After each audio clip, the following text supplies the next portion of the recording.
splendid morning on the island of Sodor. James was feeling very pleased with himself. His red paint gleamed in the sunshine as he sped along the line. He reached the junction just as Percy popped in with some freight cars. James was surprised to see him. What are you doing here, Percy? You should be at the station by now. I know, sighed Percy. These cars have been troublesome all morning. That's no excuse, Percy. Nothing should stop us. Sir Topham Hatt relies on us to be on time. Now, if you'll excuse me, I'll be on my way. And James puffed importantly away. Bossy buffers, muttered Percy.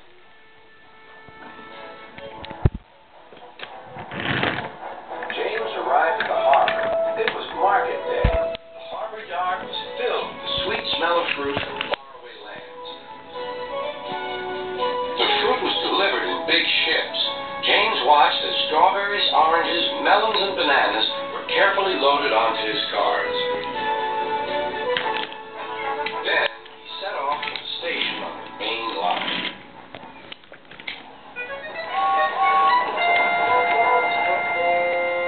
On the way, he met Thomas. really reliable. That's me, panted James. Pity the same can't be said for Percy.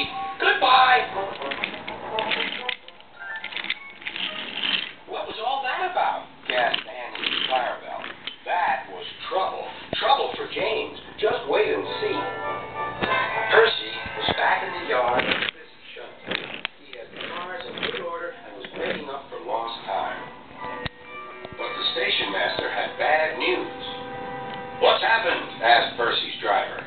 James's brakes have jammed. We need Percy's help right away. Percy quickly set off to the rescue.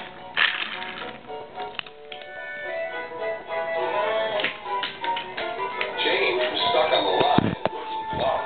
Percy couldn't help laughing. Got yourself in a bit of a jam, eh, James? A sticky situation? Be quiet. It's not funny having jammed brakes. And not very reliable either. I'm surprised you let it happen, James. Nothing should stop us engines. That's enough, Percy, said the driver. Can you push these cars? Of course I can. There's no time to lose. James has done too much of that already. James angrily hissed steam as Percy was coupled to the cars. Off we go, said Percy. I'll have to go fast to get there in time. Those big engines are so unreliable. Be careful, Percy, called his driver, but Percy was in a hurry.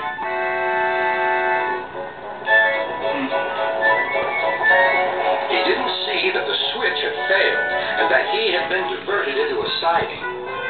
Look out, Percy, shouted his driver and applied the brakes, but it was too late.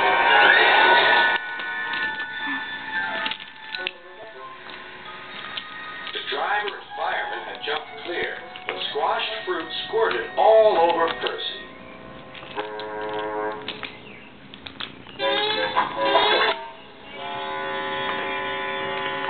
Sir Topham Hatt arrived. Percy, you're not to blame for the switch failure, but I do not run a jam factory. Yes, sir. No, sir.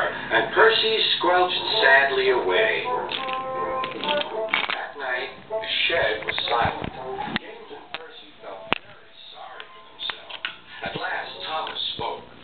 You know, he said to no engine in particular, there's more than one way to get jammed. We all learned that today. Still, there was silence.